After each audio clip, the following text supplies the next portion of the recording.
Good evening, Chiwempala. Good evening, Bakopala. Good evening, Lusaka. Good evening, Mwemena Southern Province. Good evening, Kuchipata, Kukitwe. Bonse tule miposha mwashibuke ni chungulo mkwai bambi chungulo bambi kasuba. Mwaikale ni mkwai, mwashitishe ni mkwai. We are live watching us from all corners of the world, and we hope we're going to. We are hosting Heartson Mabeta, and today we are also hosting Mr. Topson Kunda, who is a staunch UPND member. Is going to walk us through in his political career, and probably at some point we're going to have an interaction with the viewers and together with our panelists. Good evening, Bakunda Wesu. Good evening, everyone. Thank you so much, my sister, for hosting me. Good evening, everyone. Good evening.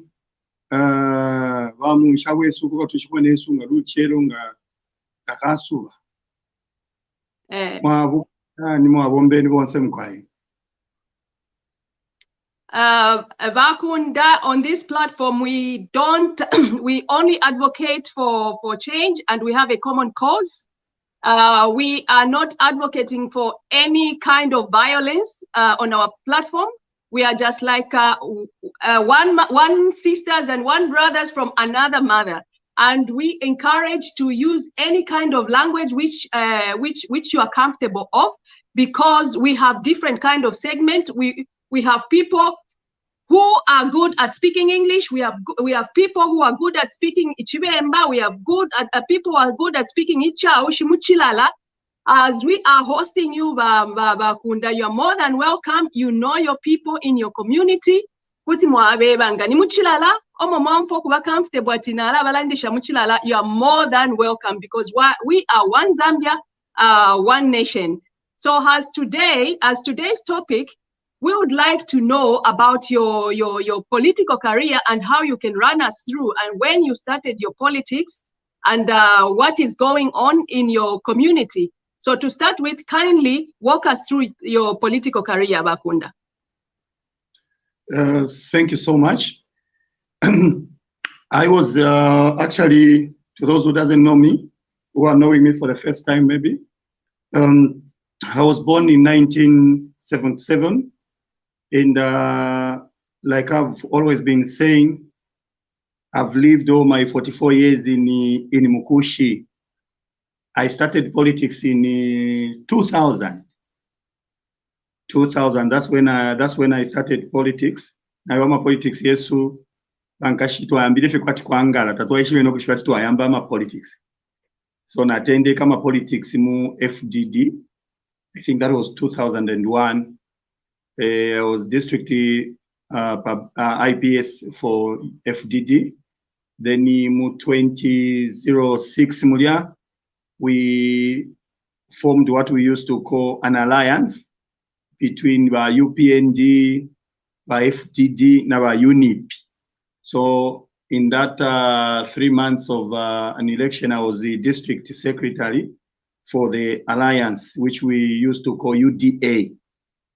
Shortly after the general election in 2006, FDD ali monika kwati yayamba okupwamaka, so pamula ndo okutia twalibombera pamona ba UPND ifo naishilesela na ya ku UPND ina fikire ku UPND banchita appoint na ba district vice chairman. Then after 7 months naisa ba district chairman wa UPND from 2007 up to 2011.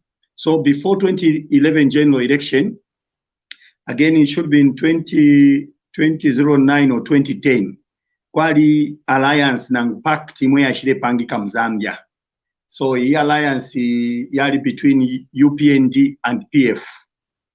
So ilo twapangira alliance nali mona we na Zambia abengi bali saitemo sana. Lelo mwali shubwa ilinginga mwaisa pamo ma grouping za sana mwaisa pamo kula botu wakuchali mimule sana ko mumomum. So chaishilesa nkokutila ati bamo tabayitemenwe pact inangu twalibwa mu alliance mo. So kwali ukwamba okulwa kusana so chaishilele ngokutila ati alliance ilya yaisa tobeka. Iyo alliance ya tobeka between PF and UPND, because it's like I knew that PF actually was going to win the 2011 general election, and I was like 10 years in the opposition, and I knew that PF was going to form government. So I found myself again with PF. So PF nafikire fiekwe na. That was 2 months before the general election, and I was actually given an opportunity to stand as a councillor where I live actually in Chiwefwe ward. So na ishilebanga councillor from 2011 okwisafika na 2016. But midway mu 2013 mulya na ilikuwa teshuko ili kuba council chairman na ngula mwe basungu mwitoko kuba nesu ati ba mayor. So from 2013 to 2016 na ishileba nine council chairman na mayor mumukushi pantpali lyanshita ba mayor na ba council chairman tatwale vote twale vote am 2016 na 2021 chakutila basuminisha abantu bonse okuvota kale kwale bafyo okuvotela ama councillors. Then ama councillors lili abayingira nomba mu council abene lo bayasalawo balemo nokutya kuti aba mayor nangu kuti aba council chairman. Elo na term of office for the mayors was 2.5 years. So na ishileba mayor council chairman from 2013 I think to 2016. Then in 2016 I tried to stand, but things didn't work out. I wanted to stand as a council chair again, but things didn't work out. Then I just sat at home, and that was I think a week before the general election again. I found myself in UPND, because even if I went to PF, it's like inside I was UPND. The only thing that made me to go to PF that time actually is because it's like I knew that PF was going to win an election in 2011. And but even if I was PF inside, I was dying, because it's like I was lost. I knew it. Even if I was a councillor, even if I was council chairperson, I had no peace. And it was like,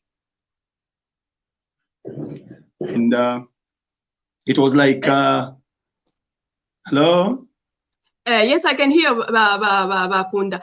If I can just walk you through, I can see that 2001, you were with FDD, and then Mwayakuliba PF, and then UPND. But if I look at it, and then if you had to compare the ideology, where do you stand, and how can you compare the ideology between FDD, Mwayakuliba PF, and I could see, because I've been following you quite close, that you are a very staunch member of UPND. And how would you compare two, if you see, because are you the type of politician who's like, okay, I'm working with the government of the day? What makes you to be that so vibrant that you are a member of UPND and you're still pushing as much as possible? What can you share with us? Thank you so much. So what I can say is that, like you have said, firstly, I began with the FDD. Then I went to UPND because we came into an alliance. And that time, actually, President Hakainde Hichilema was new on the political scene. So I had the chance to listen to him in 2006, before actually he stood as the president of the UDA alliance. So I listened to him, and I could see that the man had a vision for Zambia. And this is what made me actually, after the death of Bakristo Ntembo, abali bakateka a president wa FDD. Kostwa ishireshi ala fino mbanga bashikwete president mu FDD. then chaisa bipa futi bamazoka na bena batusha demu nani panchitarium should be 2005 mudyanga ni 2005 I think. So FDD yalishalo kwa president, UPND now yashalo kwa president. So akainde ichilema ile baishile isanomba babe bakateka ba UPND. I had a chance to listen to him. I think in Kumulungush Kurusakam 2006 mwili. That was before the general election. So when I listened to him, he convinced me that he was the man actually that can change our country's army. By that time, I didn't even have faith in Basata. Basata tetimbepo ufyufta wawama. Shaba temenwe fika tuishinga nishi. Shaba temenwe Basata. So ilo tule ya nomba tule kutukira 2011 tuwasango kukilati waingira mpact na ba PF like I said. There was this thing which made me now to start following Basata na gunari ku UPND because ba media, especially by MMD, baleshta scandalize sana Basata. So now when we went into the pact now between UPND and PF, I was like, now I was learning Basata. At one time we went to Serenje, there was a by-election in should be 2009. So the whole day we were with Baaka in the Ichilema, our President Wesu, then Basata, to Alibonse ku campaign kudi. So the following day, I checked pa newspaper. Nasanga tifyo balembele pali Basata, fiali fia pusana ko fimbi. So iyadama thoughts na kweta pali Basata. Na isa sanga chafimo bale babe pesha fie. Ififi na bantu wala ndefu pali Baaka in the Ichilema. So now it's like ilinge walesa balance oshako file out in the shokta government ya lapitani. I'm able to know that. So in 2010 I knew that if we were going to go it alone as UPND, we were going to lose. I knew it.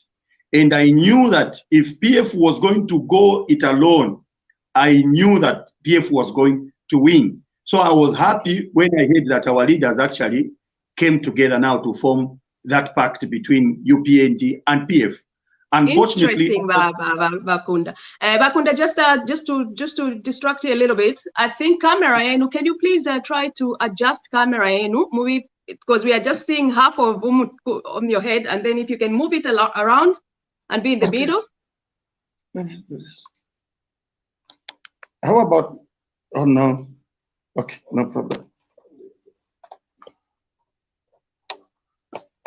Yes, like that. Oh, again, yes. I think,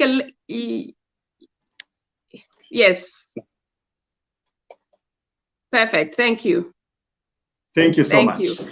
Like this, there is something interesting for Moalanda. At sometimes you are able to tell Sabala Misosha, knowing that you can anticipate which government is going to win, is going to pull through. It's something which I haven't asked right in the beginning because I don't know how your background look like.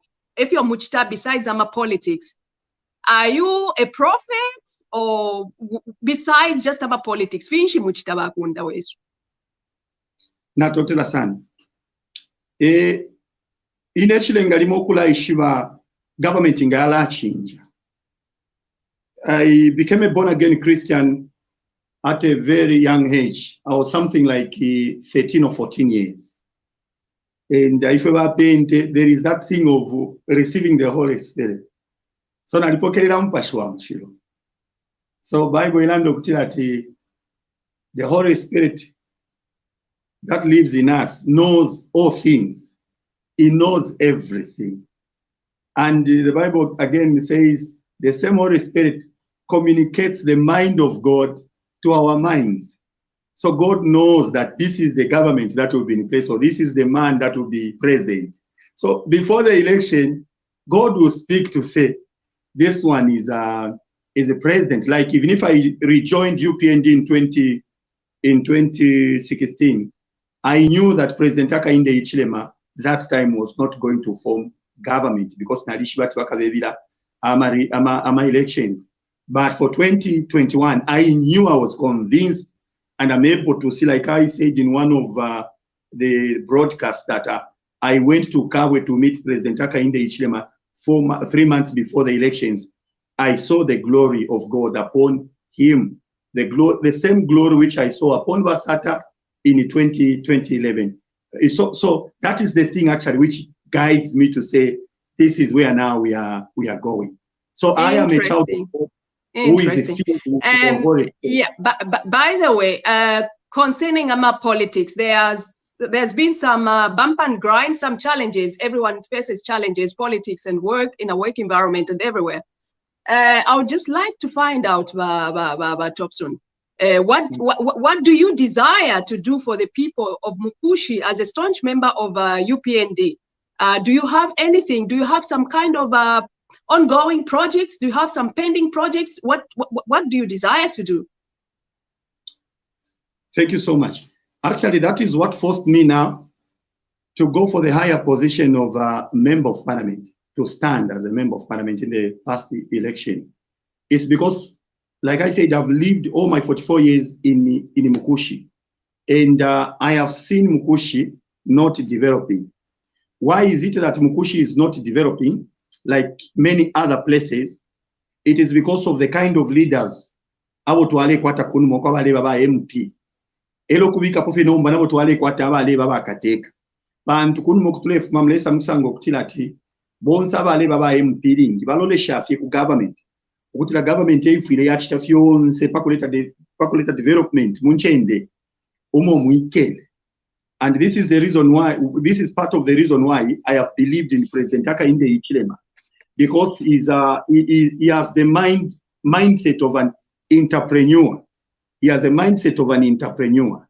So President Daka in the Ichilema is not a person nangubabele wakateka beso waka in the Ichilema wakutilati bala shinti la fyokutila pakutuka chite fyonse fa tuinga chitamchalo chesu cha Zambia kano tuka ye Kongola kubangeleshi kuti vakongola kuti twakongola nga ba UPND, but mindset yavaka inde Ichilema iyo nkumbwa ili yakutila balishibo kutile chalo chesu cha Zambia chali kwato obunonshi uba kutila tinga chakutila mwalolesha panshi ya chalo chesu mumushiri wa chalo chesu kuti Mukushi yachinja kuti Zambia yachinja.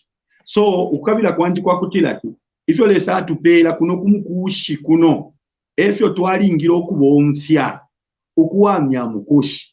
Then if you take wawaka inde Ichilema waleli ngokulatuma na ngufyo wakulatuma efye nafya kusankanisha pofye pakutira development imonekere munchende omotwa.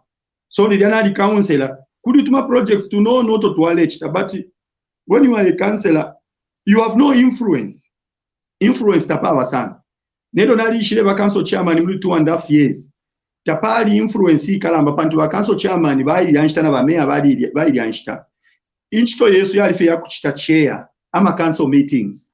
It's different from the way it is now because in 2016 constitution yesu bali ichita amend. So I mean yeah, it was the constitution was amended. So you find that now the office of the council chairman is in the constitution. That time it wasn't in the constitution. So padi yanshita twalebomba fe ma meetings ifye washita chair, but this time around wa council chairman naba kwata kwa makaya nono ayo nsha kwete pali yanshita ya kutila nkwata pali yanshita ngakuliko ama projects ya moto ayimisho kwa twalati te chamsangwe but amapangi ne mo yaba mumuto mo yakutila tinga chakutila na libereko pachifulo chikwete ko influence kuti twabomba pakalamba using what we have in Mukushi. Yeah, but as a staunch member Abakwet, you can see that you have a huge follower on social media, and what influence muchita contribute being just a member of the party ni influence in share mulebo. And if you had your way, and what things would you like to change in your community? Thank you so much. Inemayo ndatotela lesa peshu yambe la lesa. Number one, God has given me a voice.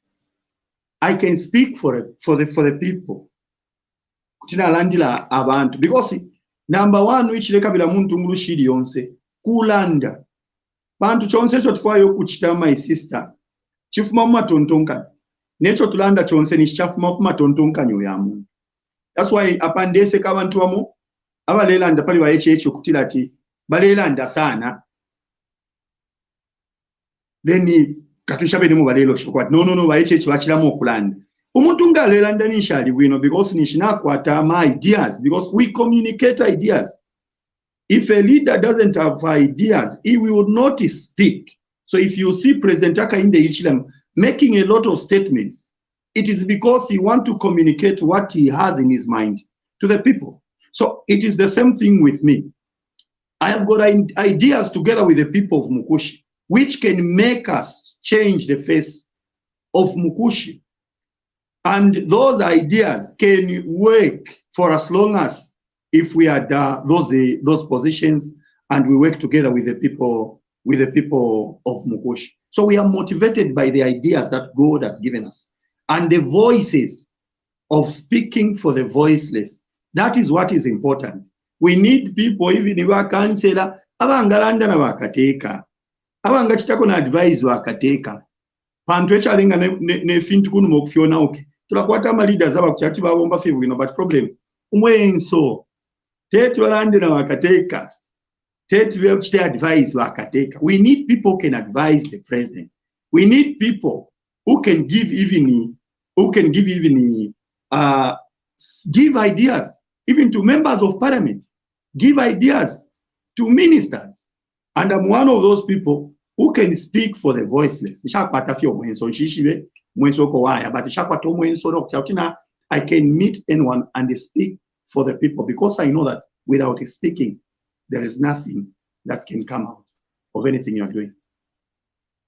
Thank you. And for you to be a voice for the voiceless, pamonga abantu abashakwata omwenso ba Topson, what would you advise the president? I mean, there are certain things, but president is our leader, and it can be in many places. You, as a person who is a voice to the voiceless in your community, what is the message you can send to Kuliba president? What advice can you give to the president and also the community at the same time concerning, since you are saying abantu valelanda landa, what would you advise them and what would you advise the president as well?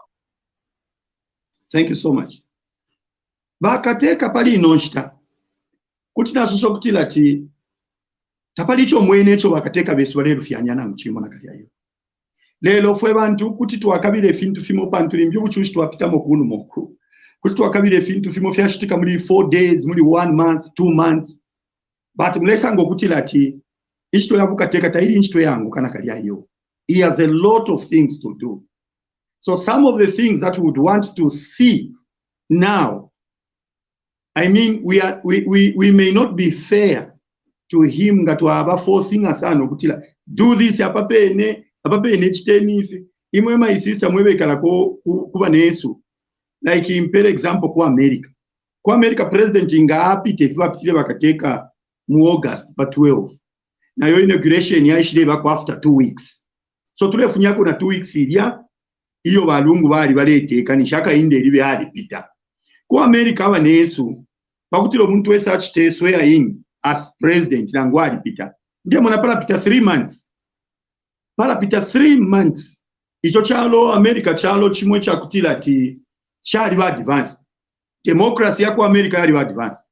The country is richer than our country, but you find that president ingapita pakutila yesa abe feno mbaka teka kube inauguration ceremony ni after 3 months. Ni muri yo 3 months nombe yo kateka ni shinombe elwala yambo kuchita asembo bwino kumbali ibumbe lyale monokwe batiyala shashani lyala mwafwa ukufikirisha vision ya kwatila ichalo. So America ngati apela kateka ulio wapita 3 months ya kutila nomba yekale panshi aololeke sheo kumono mwala afunya abantu bakutila tibese bamwafu okubomba ni shire pirulo kutila tilimo okulolera na kukusuma pantunga mwafichite fintu mukampampa mukasanga mwabiko omuntu uinga bomba bwino palya mwaya mubikapa ala alufyanyi. So ka patience kena ninjishiba ifintu tulepita munafi kuseko twafumoku, but we should give the president time because na 3 months yondela ndaba nesu wa America iyo basuminisha president uwa apitile ukuchita swear in taila tikwane na kalya iyo. Then nali mfuapo wa Gladys Wesu abantu baletila no kulabama shadow cabinet, shadow DC, shadow wati, webantu bakwalesa kuti mwapanga shadow nicho limbi muli mu opposition tamulati mupite but mulaisa musango kuti lati lili apita omuntu filefyo namaanza ni mutu waleso watila kongo lya mkulemba exam na uzu watilati question ngalaisa so nala but wala sanga lili awaingira mu exam room ansa wachikwata muntu ya shashani yafumamo so na needs ya leisa mukumonekera lilyano mbaka teka hapi tefi apita ba president baka inde ichilemu yamo yala apsana kopa nono na alyabale monelio badi mu opposition because fimwe fintu muntu nga talati apiteka teka keshi bafyonse ifi achitike fi alubana mu government iliye alafu mapu so fimu bale ya mukufimwene fi alubana na ngwali ishibwe ko fimu bakateka baka inde ichilema bale fimwena ilili ne mukati bengile baba bakateka so nomba tibasanga okutira uli obalingira okutira babike padya mu shadow cabinet yabo dimi wasanga tipali lyanshita nomba because of the needs tale fitting anakalyayo so kuba belera kofi olose no kubapera kofi akashitaka nono if you America ichita kuli bakateka abapita if we can do that mukasanga okutira ati twakula kwa tentunguru shisha kutira kateka takese kwato obwafya bantu kateka nga supawila mukusale ntungulushi tatu akaseke bada baisa mukulufyanya ba minister ba DC ba permanent secretary blame yonse ikapone na pali kateka tawe na atasha ba kunda wesu chimbecho ningami ipushako chakutila you know the paradigm change is very difficult just like you are explaining that tupere ko banani kaniba kateke inshita. The paradigm change is very difficult to us as normal Zambians or just as human beings. Do you at some point where you try to reach out to your community and try to explain ama promises aya tupela bakateka, because it's very difficult for people who have no political view, even people who have a political view, they just have their own agenda to push. Because they have something they are pushing for, especially it could be also the opposition. But as a normal Zambian or as a voice for the voiceless, especially for the people in your community, how do you reach out to your community and able to explain even your party members? Because even your party members can probably be one of the people who could say that ama provinces yoyo batula ile. And then there's this paradigm shift where there has to be systems, and system takes too long time. It comes with time. And you also familiarization for the president. How do you reach out to them concerning the promises? Na totela my sister Antile. Ichishinga chakutila ti you can be a strong member, strong supporter wachilonga linwecha chile teka finofyo ndine mu UPND. But platform now yali important sana. Echo kwa vela ba minister, twakwatila nama MPs, twakwatila nama councillors. So mlesa musango kutila ati fwema supporters ifwe tule umfwa bamo abakwete shuko lya kumfwefyo kateka lesos. Ido twakwate shuko lya kumfwefyo kateka lesos itufire twayachita communicate nomba mindset ya kwa kateka nangwa amalangurusha kwa kateka kubantu abo tuleikala nabo tatuikala nabo abali kumchende shimbi makamaka mnomo tuleikala munchi. So mlesa musango kutilati platform na ye nalimbi taya kusuminishe ukulanda kubantu abengi limbi ifi ngalanda limbi MP kunchende kulioko MP limbi ati alipita ala kwate shuko lya kulanda na abantu abengi anakwata platform ilya. So natukwata like ama ministers bali nonshita abale kabiro kwa afasana bakateka niba minister besu no kubomba bale yafa bakateka elo omuntu nangwenga bomba shani kuti achita bwino ageni kuchira pali yapo ale bombera. So what I'm saying, even if our ministers are doing well, they are doing fine, but again there is room for them to do better. They can do better than what they are doing, but they are doing their best. So ba minister ebale ikalasana na bakateka ebale ishibe fingi fyo kateka wachalo alefu ayo kubombela abantu eba fuire no mbokso wangana uku mono kuchila ati bale ponya utusebotonse kubantu kuyafika fena pamuntu nangwai kalashani ukwale pashani mumishi nokuya mulondolwela mululimi ulo umuntu wangachitashani engonfa ba minister nabona bakwate ensambu yakwisa mukukumanya ama structures. That's why ba minister nabo tachuwa mafiliana le mona kunu moku ukwa kutilanga bayingira mu mushinga bayingira liminga limukapiri kukumanya afye ya ma officials maybe muri 3 minutes baba poshafe nokuya bachitashani bye. They should stay even for 2 hours to explain the policies of the government to those party officials in Kapiri, to the party officials in Mukoshi, in the manner that they can understand. Pantamwena mma structures umutu waba pa constituents, pa district, pa ward. Na momuli ya mtu waba sambila na basha sambila. Aba leka bilo kutila tido ba londolo, ba fi londolo wino, pa kutila tumuntu onse uli mu structure, afyumfwa. Pa kutila ababantu nomba na bobeme, baye bambi okweba abantu, wali aba lipanshi, nomba ama ministers ifidanale mona kubuteko, mabuteko ya fumako. Aba kumana fena ama officials muri 10 minutes ba shana fieba na mayo ba minister ba imyana katambala kwa tikawa yashwa kaunda fya balela ya mulesa ngo kutira ama officials taba ishiwe ama policies ya tukateka lela ndap so bamwe abantu bakalati da yo baka inde balela nda sana mwe abantu bakwalesa kateka twale fwaya ulela ndapantu ifya lela ndakateka ni chef yasumine mo efya lefwa yokuchitila abantu nomba ngafilanda kateka talande state. I'll give an example.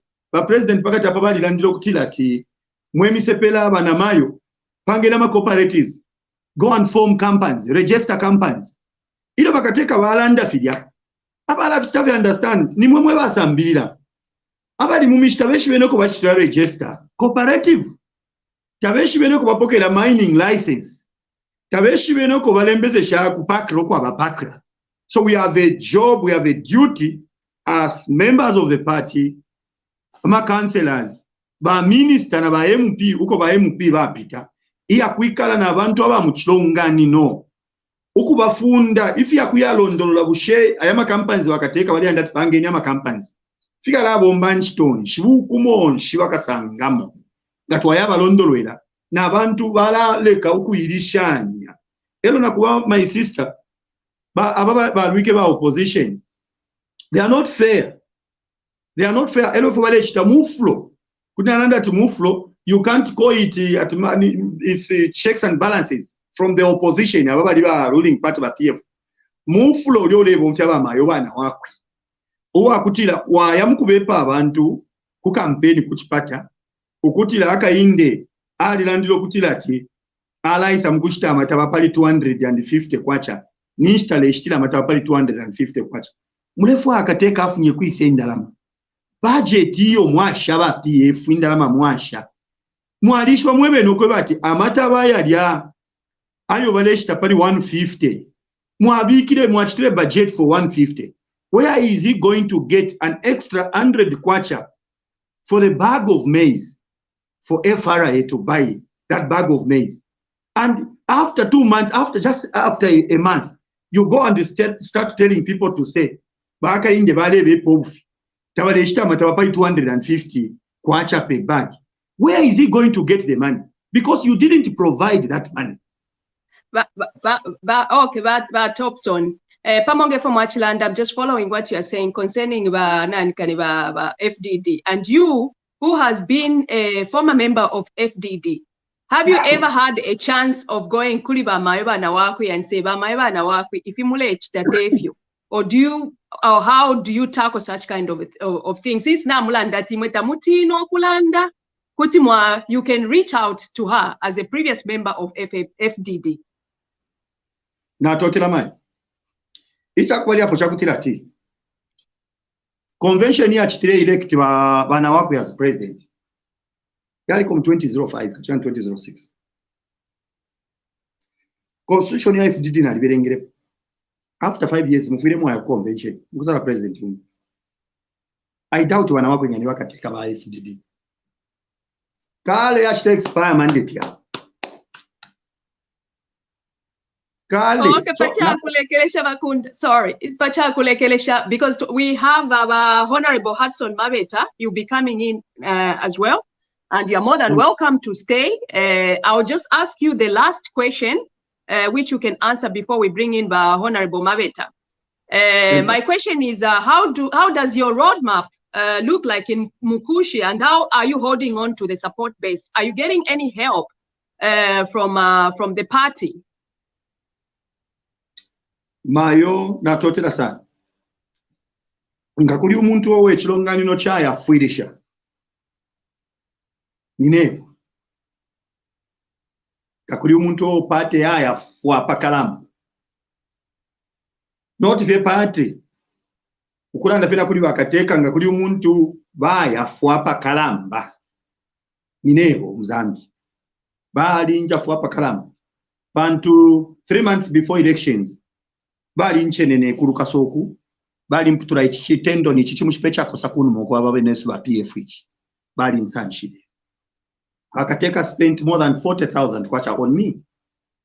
Kuchipatala. Paka inde ichile. Ukufuma hapo ili tuwali mu campaign bali nja fuapa kalamba sa. So kuso so kutilati. The ideas are still there, which I have for the people of Mukushi. They are still intact in my brains. So lishuko felo lesaka tupele shuko kuntanshi ya kutilati shukuru ngasuminisha wabentu ngurushi. You work together with the people, then you see how you develop your constituents.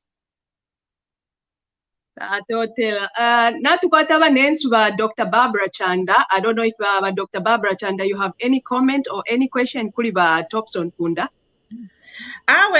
Nachafa kulanda twatotela ba Topson Kunda fye mwaisa landa na mulande fintu ifikankala sana na mulondrole finto fomule tonton kanyapo no byantanshibwa kumukusho fye mule tonton kanyofo fintu fikaya.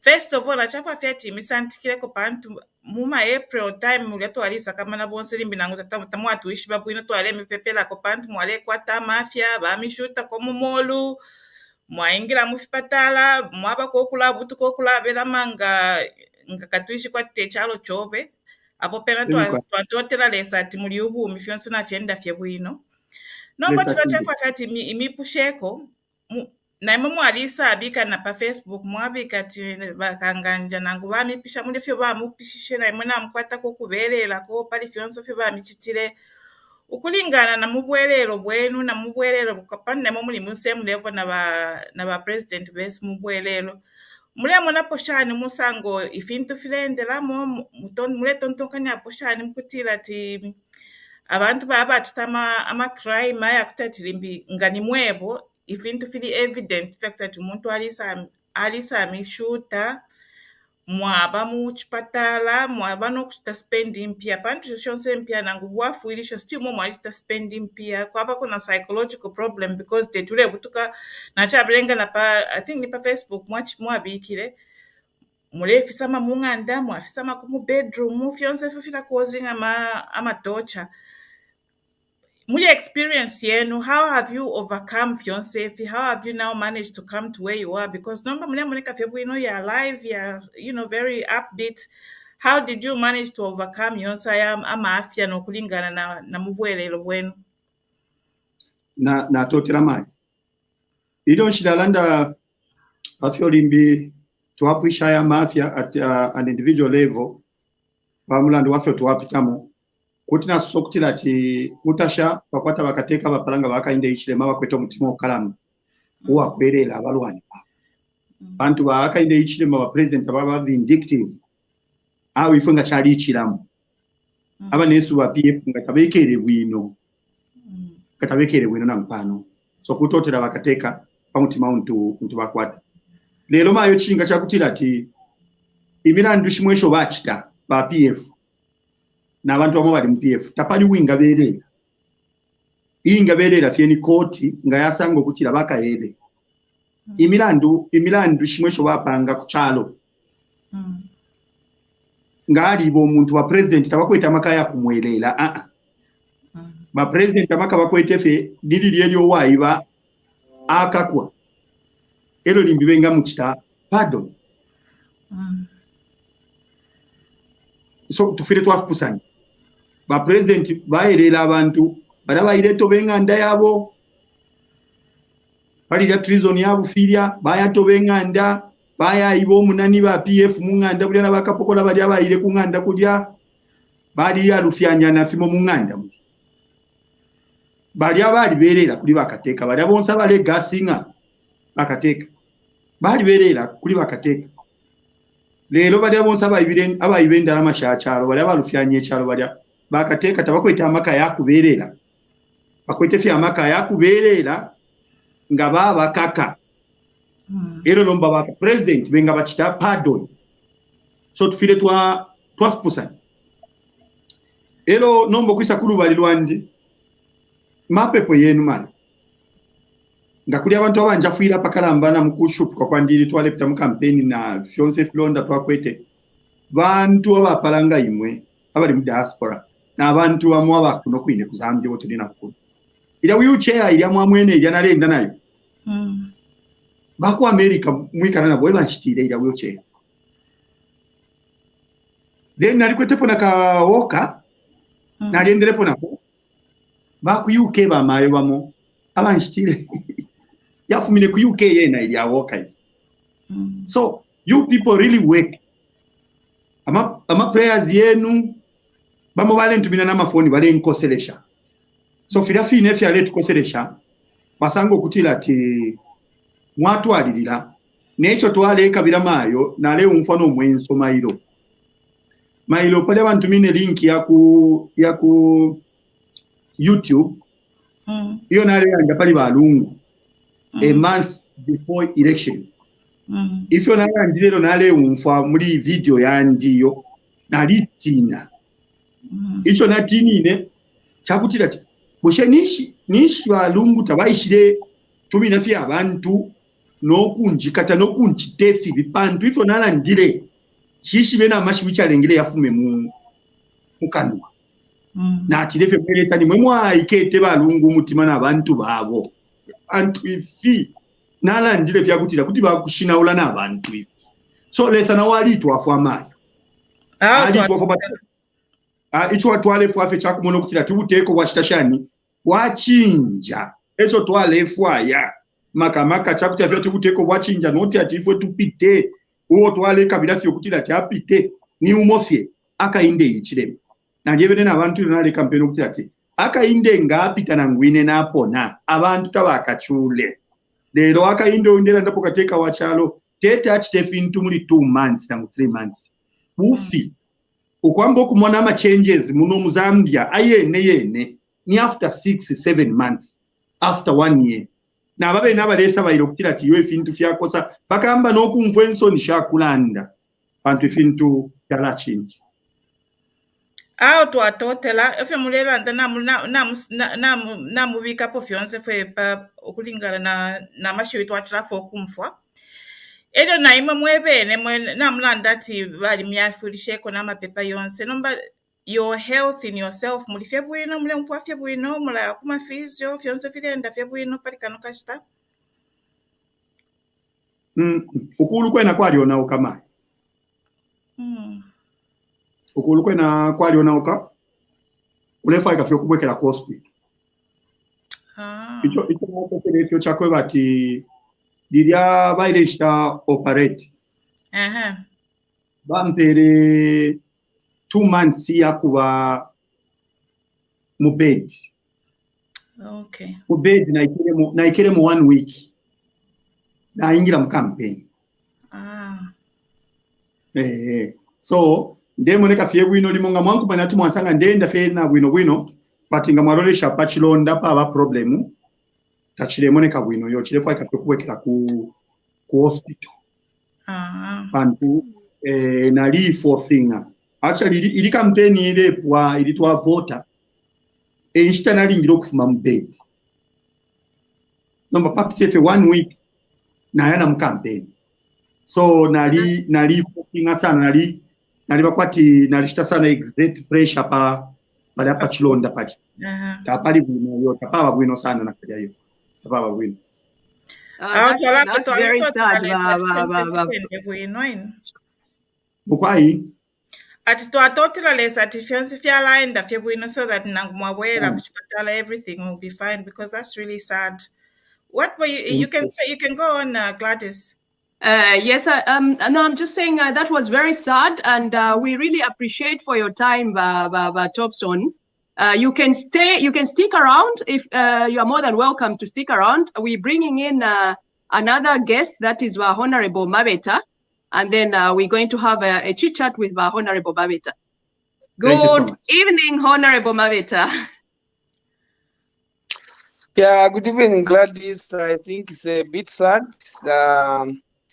It's really sad to see the Honorable Topson Kunda over what he went through. And I think after the results, we had a chat with him just to encourage him.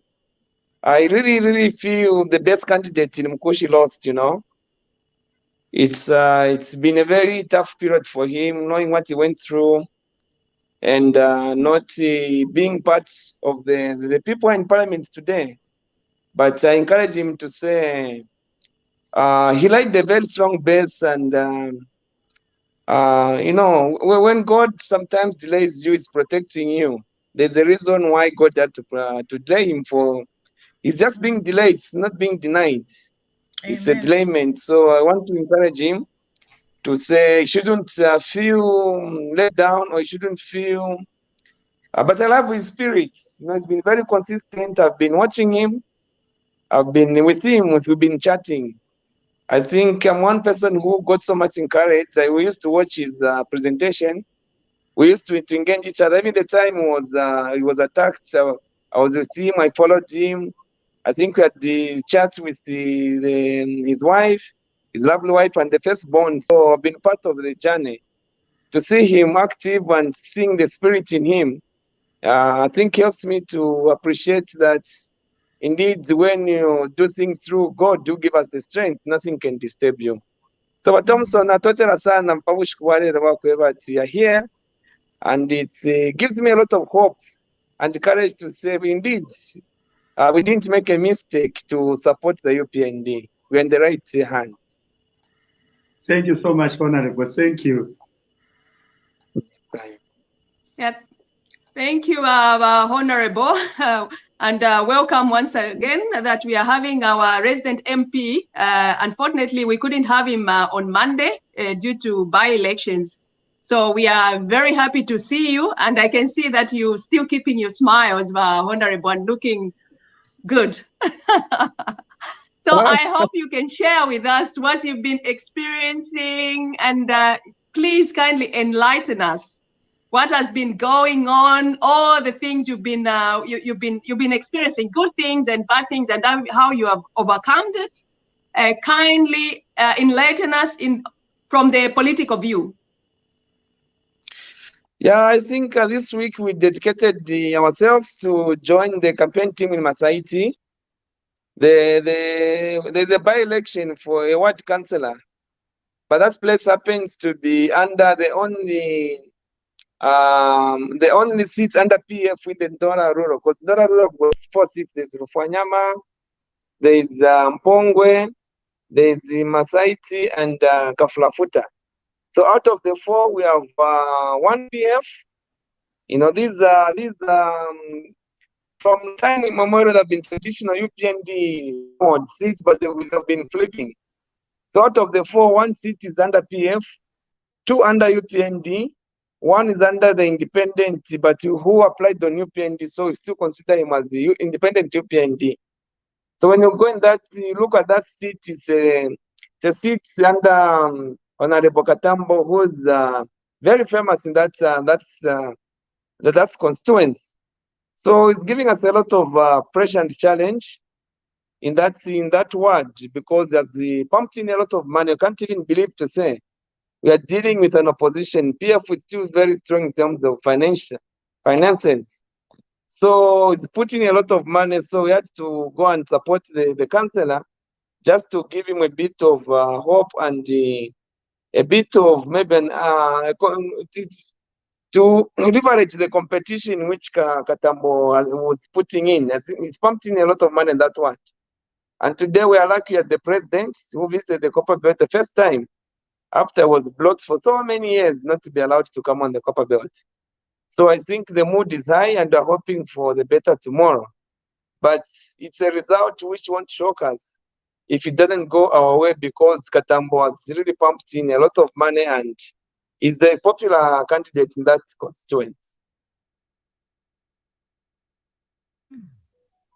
Thank you so much. Barbara, do you have any comment or any question?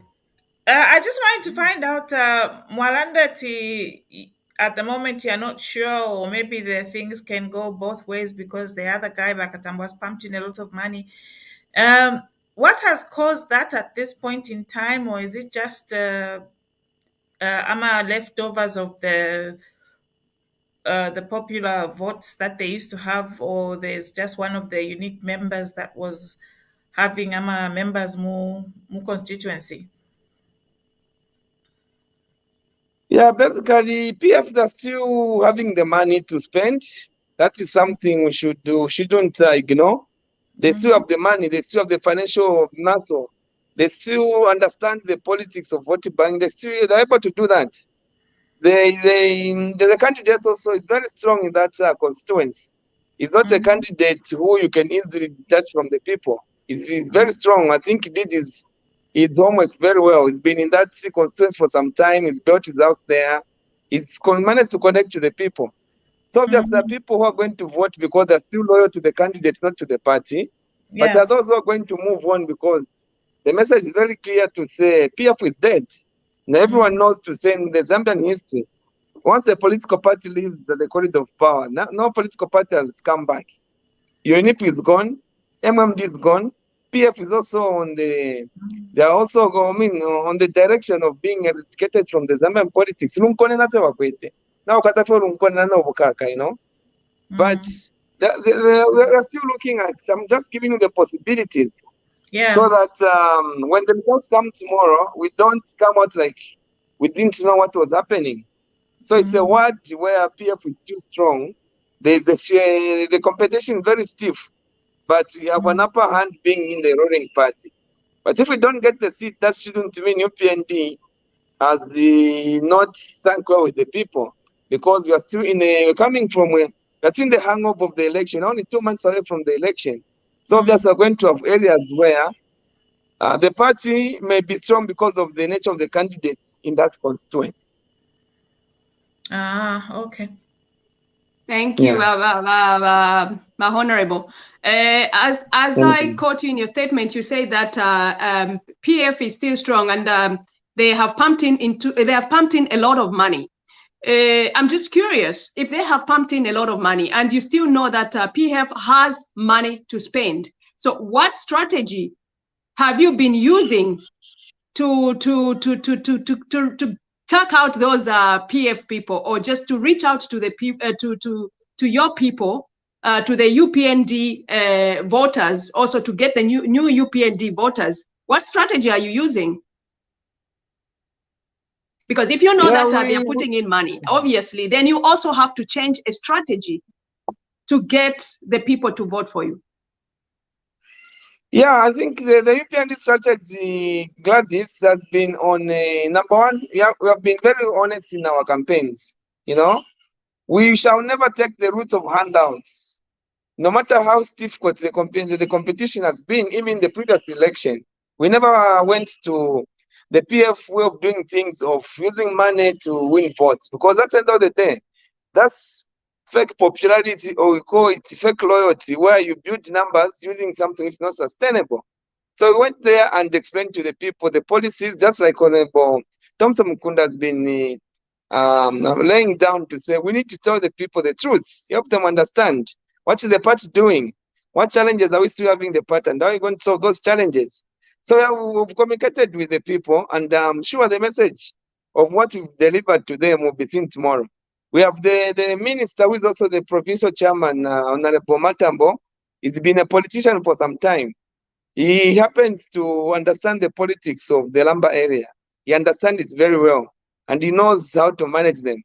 Even the provincial youth, the vice chairman for the Copper Belt has been there. The province, I think, has been there for some time, for 3 weeks now. Most of the districts, we also have a team from Ufrira, which he left a week ago, from Ufrira district, which has come to there. We have so many of our structures, apart from coming from different districts, going into the wards to campaign. So I think we've done our homework, but we are not just ruling out to say PF, they still stick to their, their campaign was all about money and tribal division. I think we saw that in the same ward where was even declared PF president by one of the zealous PF member. That's the same word where they kept on preaching about how the Southern voted against why these people shouldn't vote for them. So we still have a certain group of people who would buy such a message. So the dynamics are not as the, I can say, the political dynamics on the ground, they are not as much as we'd want them to be, because we still have a player, being the PF, who are sticking to the game plan, which even didn't work during the election. But maybe in a word, those dynamics can work for them. They still believe if they go tribal and vote buying, it can work in a small word. But at national level, it failed to work. So we know what they have done, and also have also put reinforcement to ensure that we send the message, because for us, it's giving the people hope, So we need numbers to meet numbers so that we give people the hope they need for them to see a better future in what we are doing as UPND. Okay. Sorry, Barbara, would you like to say something before I ask Mabeta? You're muted. I was saying you can go on and ask what you wanted to say. Sorry. Okay. I'm just looking at, if we have to be realistic, I'm just looking at the situation now, just like I asked our previous guests.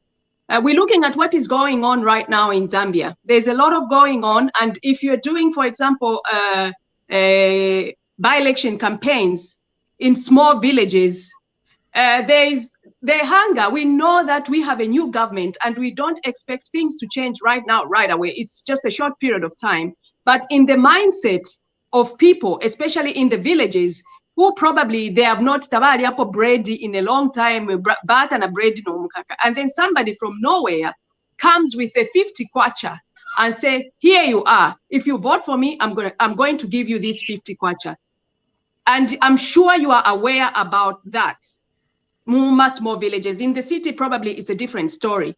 So how do you approach that to win the people from the villages who cannot understand about the change?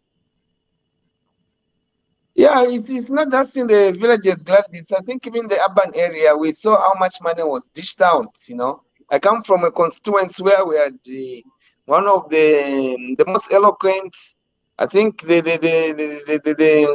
richest former PS in the ministry.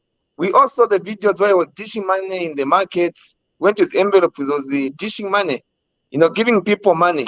But that's a point where Gladys, money can't buy loyalty. Money can't work anymore, because we engaged the people and we told them the truth. We engaged the people and we gave them the message. We explained to them. So on us is on we, the UPN, just like the Honorable Topson Kunda have said, everyone should take it upon himself as UPND to engage and interpret, educate the people what is on the money, what is coming on the table, because there's nothing on the table at the moment, but what is going to come. We've taught them the benefit of removing money from people's pockets and putting the money in the CDF account. I think it's something the president has been consistent and talking about. The president is speaking about the budget, which we're going to see 2 months from now, and how that budget is going to translate in meeting the people's needs. We've spoken to them about how they are going to use, the CDF, how it's going to come close to them for them to be able to make decisions and see development the way they want. So on us is on us to explain. But you know how it is, just have you spoken. We are human beings want to see quick results. A 50 kwacha today would mean more than even building a clinic or a school or 2 months from now. A 50 kwacha today would mean you would appeal to someone more than giving them 6 bags of fertilizer, which will help them to produce 200 bags of maize, which they can use maybe 12 bags, and the other bags they sell to earn more. So it's how the people are going to interpret. But we're not going to underrate them or think just because in a rural setup they don't have access to information or they can't think right. We believe the message has been delivered, and we're going to see good results tomorrow. Thank you. I'll divert away from the topic of by-elections, and I have a question for you, Honorable. Sure. There's the issue of the graduates on attachment, that out of 7,000 graduates on attachment with Ministry of Health and Education, only 300 from Southern Province, Northern, Western, and Western Province, and then 6,700 are from the rest of the country. What is your comment on that, and how has been the distribution of this attachment? Yeah, Gladys, I think that's a total disaster. When I heard that report, I was in Parliament. I happened to sit, because we had the chat with the Minister of Youth and the Minister of Sports. Then when I got that information, I was given a chance to talk to address the speaker, to ask a question. But before I could even ask a question, I'm sure you watched and saw how much Honorable Kamchongo was so eager to ensure that I'm not given a chance to talk. So he was on a point of order with a lot of pride and anger, and he was so vicious, point of order. I mean, the speaker was somehow surprised to say, even before I'm given a chance to talk, there's a point of order, not knowing that I was sitting on the wrong side because I was engaging the Minister of Sport. So when I rose to ask a question, it was clear to say, even the minister repeated to say, for sure, yes, we have a situation where out of 7,000 graduates on attachment, or they call them volunteers, but on their allowance, 6,700, they are in the former so-called PF strongholds. 300 Southern, if you are to go in detail, so 67 Southern Province, 122 Northwestern, and Western got the other share. So the distribution in the special Southern Province was so low. But the minister said, no, we are Zambians, even those people on attachment, they are Zambians also. So what we are going to do, we are not going to disadvantage anyone by removing them so that we can create room for balance. No. When we start engaging in the future, we are going to start improving numbers so that even those regions where they got less, we are going to also make them, to build numbers so that you look at a country which is really in practice one Zambia, one nation. So there are a lot of things when you analyze, when you look at the promotions which are being done in the civil servant, when you look at the civil servants who upgrade their education, maybe someone's got a diploma, they're going to the degree. You find that certain regions, those who upgraded, they are quick to be given salary adjustment to suit their qualification. But certain regions, there are a lot of complaints of people having upgraded their qualification, but they're still getting the same salary. When you look at the transfer system, the distribution of transfers, those who had disadvantage, there was a lot which was being messed up by the PF, our friends, the PF, on the civil servant. The civil servant was treated like a playground to test their tribal, their tribalism. That was pure tribalism. Why should one region be disadvantaged so much that, when you look at the percentages, almost zero. 300 against 7,000 is zero when you do your divisions. Even in the distribution of development. Today, I think I was lucky. I heard Honorable Munduvile asking the Minister of Infrastructure to come up with a report to show how much roads were done in the previous so-called PF stronghold and the value, how much money was spent, and how much roads were done in the UPN, because that report has now brought in a lot of questions to say, was development really balanced in Zambia? If that's attachments, students on attachments, we could take that nosedive where you skew everything, without even shame to the left, and you completely leave out those on the right. What of development, these big projects, how did they occur? So we have a lot of balancing to be done. Others are going to call it reverse tribalism, but not reverse tribalism, but balancing to ensure that every Zambian feels they are part of one Zambia, one nation. We should walk the talk, We shouldn't speak something else. Meanwhile, we are doing something different. We had the National Day of Prayer. The people who are advocating for National Day of Prayer, but what they did under the carpet, it was horrible. It was terrible. I couldn't even hold myself not to to ask the Minister of Youth and Sports to say, this program was very biased. Why don't you scrap it off completely and let professional, because again, what contributed to this scenario was why involving members of parliament to recruit or recommend students, graduates to be on attachment. I think from the way the government been refusing, the situation where a member of parliament start taking over the jobs of professionals. In ministries, you've got human resource departments. They understand who needs to be attached where. They understand who needs to be recruited when. They understand who needs to be upgraded when they upgrade their qualification. They understand who needs to be promoted when the promotion time comes. Why should the member of parliament take the role and start becoming the point of recruiting these graduates to be attached in the government institution? So I strongly believe members of parliament are compromised. You've got an interest to protect. What you want is to win the vote. So if I'm given a chance to say, can you recommend graduates in your constituents to be recruited in the health sector, in the education, or any other government institution? Definitely, I'm going to look at the people who worked with me in the long journey. I'm not going to leave them out. I want to reward them. But by rewarding them, I'm sidelining someone somehow. So the recruitment of civil servants should be left to the government to do the right thing. That was my submission. But he said, no, I'm not going to take that route because there's already a system working, and those people, if we dismantle the program and rebuild it again, are going to disadvantage, even them, they'll be disadvantaged somehow. That was my submission. I think it's really important that the government starts a civil service exam that is held in every province, so that you have, if they're going to employ 7,000 people, they can divide 7,000 people by the 9 provinces or the 10 provinces that we have, hold exams so that they employ the best people from each place. That way we can deal with all this tribalism and, what has gone on. Because at the rate we are going, if we don't change the system, most of the people who are in these offices, because as we've seen so far, we can't change, we can't just demote them, we can't just sack them, because as the president said, this is not a coup d'etat where you sack everybody. But those same people have still got alliances. So the best way is that maybe as MPs, you should come up with a civil service exam like they do in South Korea, where you get the best of the Zambians, the best of the young people in every province to do these jobs, and then they go up the ranks in a transparent way. You know that this person is starting from somewhere, they have an attachment. There are so many old people within the civil service because there's no room for retirement, or they don't want to retire unless they get to that age, who they can,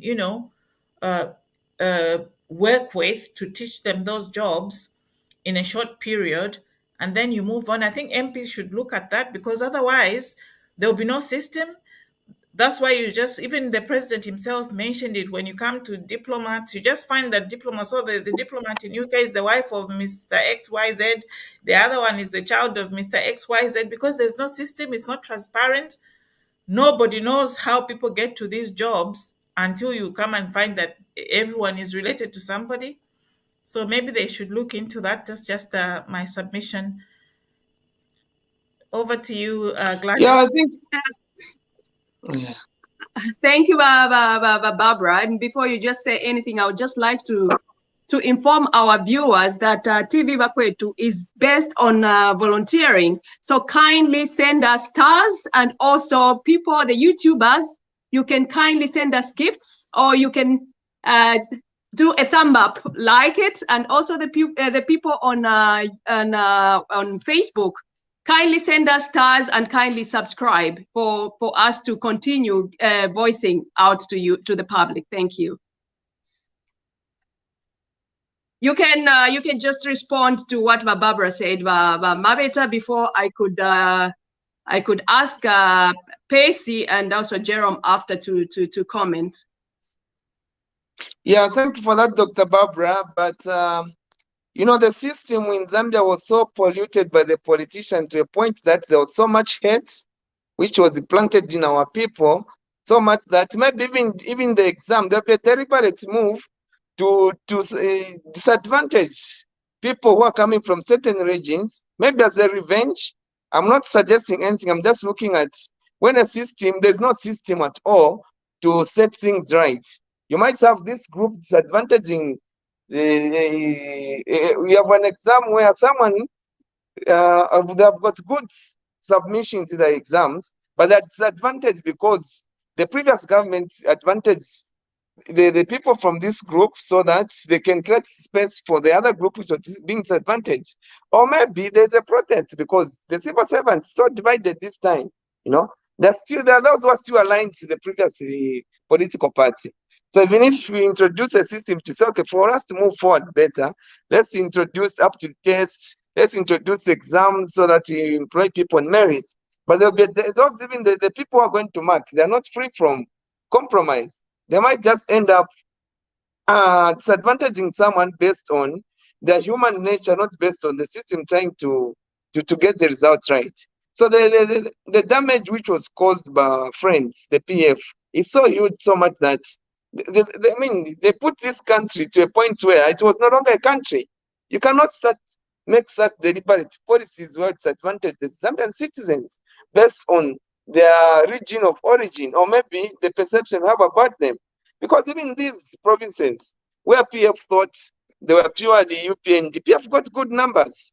There are Zambians in those provinces who voted for PF. They got results. They never got zeros. So the stage at which we are moving under the PF, it was so dangerous that this country was just on a time bomb to explode. That's why we in the UPN have a lot of work. We have a lot of work to unite our people, to bring our people back to normal, to bring our people to start thinking beyond themselves and put our country first. You know, when you look at political parties, most of the political parties, they don't even mention Zambia in their slogan. UPND is the only political party which starts with Zambia forward. For us, it's Zambia first. So we have a lot of healing, but in a healing, you're going to disadvantage some people. Some people may not understand. Some people are going to react because they'll feel this is the time to revenge, or this is the time to get the opportunity which were denied because they were perceived to be UPND. Going a civil service exam is a good way, but also it's going to have a point where the exam are not going to work because anything which is subject to human, there's always human error, and that human error makes advantage others. So sometimes we just need to make a deliberate policy to balance the equation, to reverse what wasn't done right, without even depending on the exams or the system. Because the civil service is so bad, you know, it's so bad. When you look at the boards, the boards which have been dissolved so far, check on the names of the board members. It's so horrible. The PF did things without shame. They went to a point where it was normal to sideline your fellow Zambians based on their their origins. Look at the boards of the boards being divided. So are we going to say no? Let's balance and forget about those people who were sidelined just because they were perceived to be UPND sympathizers? So in our healing process, there'll be other people who are going to be hurt. But in future, this hatred will go down and we do things right. Otherwise, we need to do the right thing by ensuring that we don't forget those who are disadvantaged just by their surname. Well, much appreciated, Honorable. And before we pick up our viewers, you are welcome to send your questions. Before we pick up any question from our viewers, both from YouTube and also Facebook, kindly let me hear from Jerome if you are there. Otherwise, let me hear from Pacey if you have anything to address to the Honorable. A question or a comment, please. Okay, thank you, Honorable. Good evening. Good evening, Wakanika. Are you back? You are seeing Zambia? Yes. Yeah, Honorable, I'm just seeing you hammering in Parliament, and now here you're also again hammering the people. I think, Honorable, for me, continue the same spirit. These people need to be taught the facts so that at least the Zambian can appreciate that, you know, we have a fresh air and fresh breath in whatever that is happening. You see, like you have put it, check the boards that have been dissolved. You'll find that people are coming from one region. People are coming from one sector. Check of the issues of the employment that I saw you follow it up in Parliament. It is something else. But it's good that you are not just talking on Bakwetu. Your talks, you are also taking it even in Parliament, and you are telling them off just there in Parliament to say, no, this is what you did, and appreciate what we are doing as a UPND. Unlike you trying to attack us on the budget that yourselves you made. And we told you to say, this budget you made, you are going to lose the election because it is bad. Now they are seeing what we were telling them. Anyway, let me end here, Honorable. I leave it to Bapesi maybe. Okay. Thank you. Yes, Honorable. How have you been? Emkwai wa pesi mwa wele ni mkwai. Nama bombastic here. Anyway, but first, before I ask you my question, I just want to tell our viewers that we don't encourage beating PF people. That's all I want to say. The law will visit them. Let's just do that. But if he's beaten, I'm not sorry either. Now, let me now come to my MP.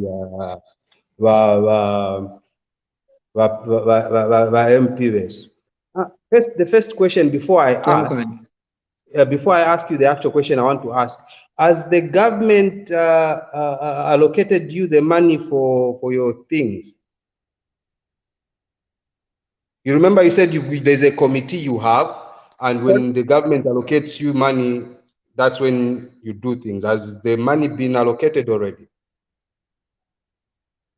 A CDF, you mean the CDF, the Community Development Fund? Yes, yes. Yes, the 1.6 million was released 2 weeks ago. Okay. Okay, now my question is, I remember you said that you have to, it's like a committee of the thing for you to decide how to use that money. By now, I would expect that you've got an idea of what you want to do for the people. I know that 1.2 whatever million, let's be realistic, it's not a lot of money for to do something whereby you can say the MP did this. You understand my point? But still, even if it's that small money, have you decided the things you want to do, or you can share it with us, or you share with us some other time? No. We did decide, and I think last week we explained to say, because of the budget limitations, we are continuing on some of the projects, like continue to build the maternity wing at Ransomware Clinic, continue building an isolation ward at Chibodia Clinic, because we had a situation where there's an outbreak of cholera or there's an outbreak of COVID. We don't have a safe place where the patients we have who needs to be treated or to be isolated, for them not maybe to infect the other community. We are decent place where we can accommodate them. Then there's also thinking of a water borehole, because of water challenges in our constituents at a primary school and at a market. Those are the 4 projects we thought would be ideal. And there's also we already bought 3 hammer mills, which we want to increase the access to people to be able to convert their maize into mini meal, so that we don't have these complaints of high price of mini meal, because most of the people now have got maize in their homes, so they can easily take to the hammer mills. There are 3 industrial hammer mills which we are going to install. So those 3 projects, there's also grading of feeder roads about 25 kilometers within the Zimba compound. It will finish the money. So the projects have already been identified. The committee has been appointed. We sent to Lusaka for the Minister of Local Government and Bulgarian Combat to approve, and the projects will be tendered. The project will be tendered. The projects, sorry, you have asked your question. Can you kindly just wait Honorable to finish explaining before I get one of the questions from you two, please? It's the same question on the same things he's explaining, because I would rather I understand than me not understanding anything. Because the projects you've mentioned, there are a lot. And when I think of the money, it's not enough. So I think you know why I say that. So what are you doing for the shortcomings and all that is there? Have you identified donors to help out and things like that? No, at the moment we've received the interest from people from here who've been watching what we've been discussing. So we sent drawings and the BOQs which they are reviewing. We want to mention them. They said they wanted to do things privately. So even you, you can still come on board. You have the drawings, you have the budgets. So if you have got the capacity to find donors who can help us speed up the works, because the government at the moment is limited. The next CDF fund is coming next after 2 months, of which the president has said it's going to be an amount which we've never seen.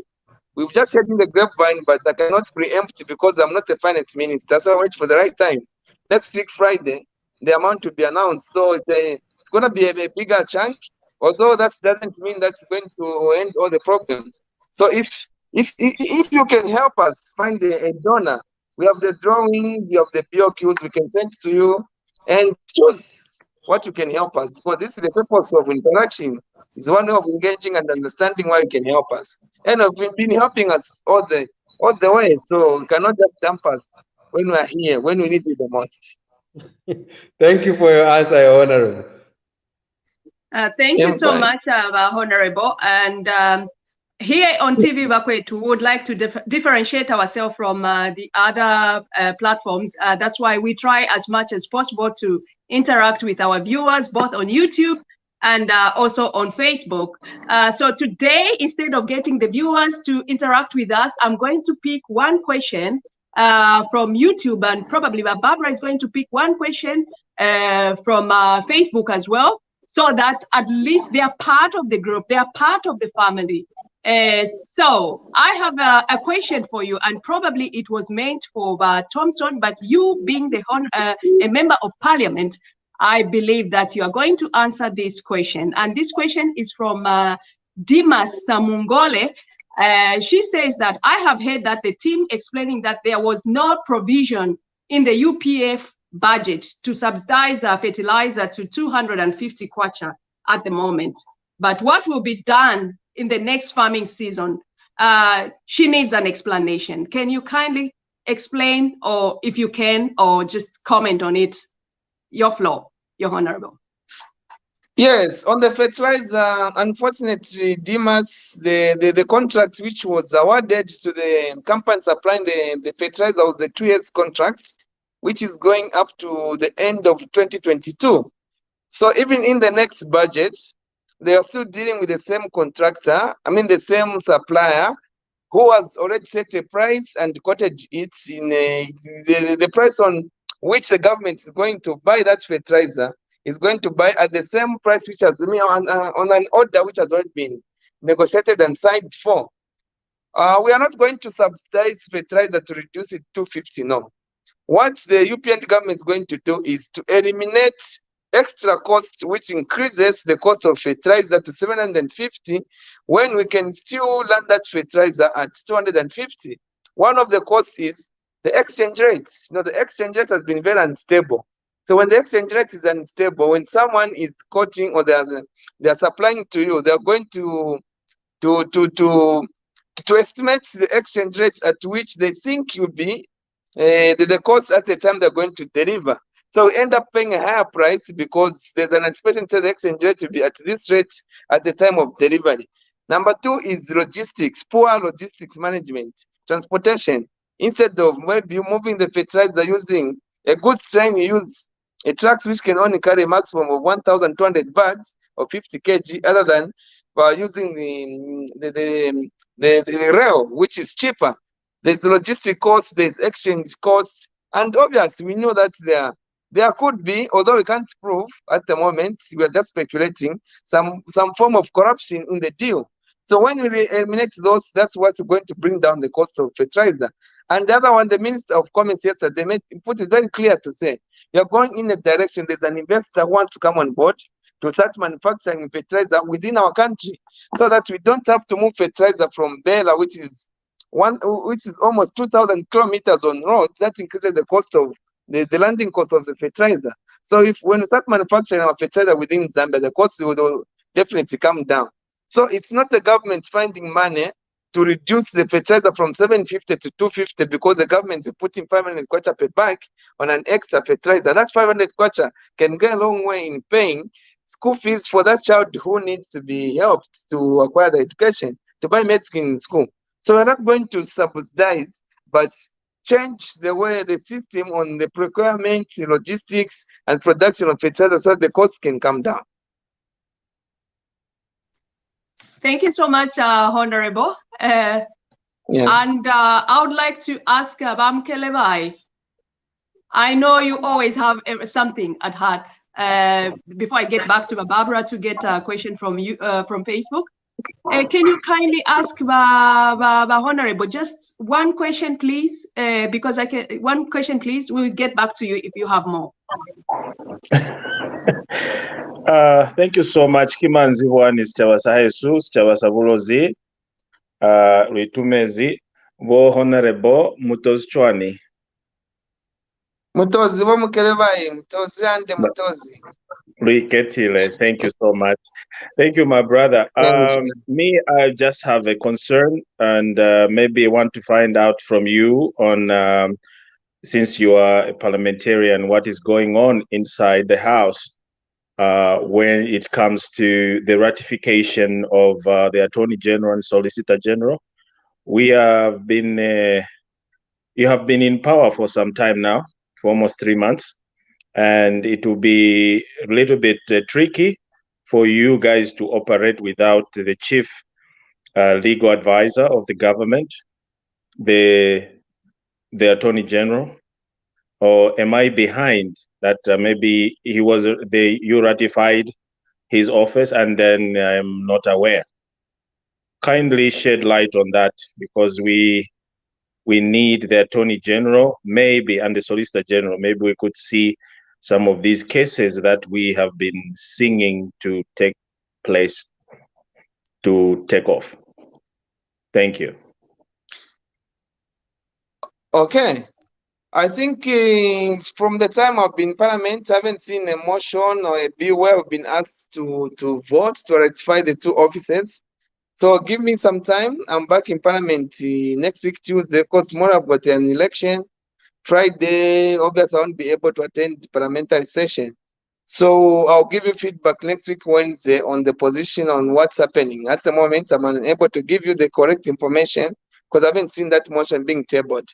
So I'll engage the Minister of Justice, Honorable Haimbe, to find out and to give you the position on what's happening. No, we to miss that. No, look at it. We are going to wait. Sure. Thank you. Barbara, do you have any question from Facebook before Yeah, I'm going to read a question. It's from Lawrence Chimukwaya. The reason I picked up this question because it's popping up in most of my WhatsApp groups from some of the pro-PF people.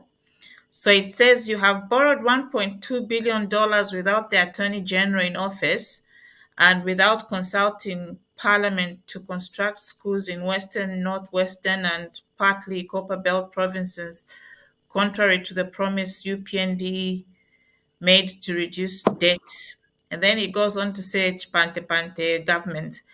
So I'd just like you to share some information with this person because I think they don't seem to understand what's going on, because I've seen this question being asked in so many WhatsApp groups because there's a bit of a confusion here with Baba Nensuba PF sympathizer or PF family or PF relative, whatever we may call them. Yeah, I think just like Makanyika Vachland, no, PF have got a strange way of doing things. You know, they are so deceptive. They are liars. You know, they tell more lies than progressive ideas. The World Bank loan was a manner which was already arranged. It was in the pipeline. Whether UPND was going to form government or not, this money was already coming in the coffers of the government. You know, so the 1.2 billion, there was a manner which was already there.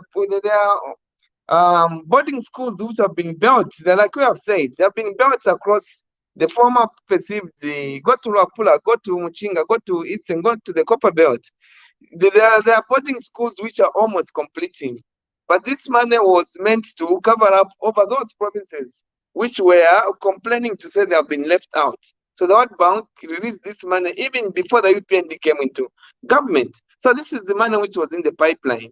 So they shouldn't try to cover up their, this is what makes me, even when I'm in parliament, a little bit gets concerned, because I don't like lies. Why not tell the truth so that maybe people of Zambia can understand you and they have sympathy one day to say, at least even when they were on their way to die, they told the truth. Nango muntu pakufa Dr. Barbara.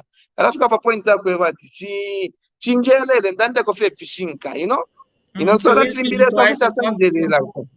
Limbile sakumulu konkonde akangufira koduse. Wayebera kowe muntu. Number bena na munkufa kwabo, they are still lying, telling lies. They are lying on their deathbed, they are lying in their death, which is not right. So this money was borrowed during the time of the PF government. The World Bank started funding these schools way back in 2016, 2017. Only that there was a complaint to say these other provinces have been sidelined. That's why the World Bank raised more money to balance the equation. So this 1.2 billion wasn't borrowed by the UPND, no. Nima PF wave na wakwata abasha watanen soni. Kobe panelo balefwa. What type of people are they?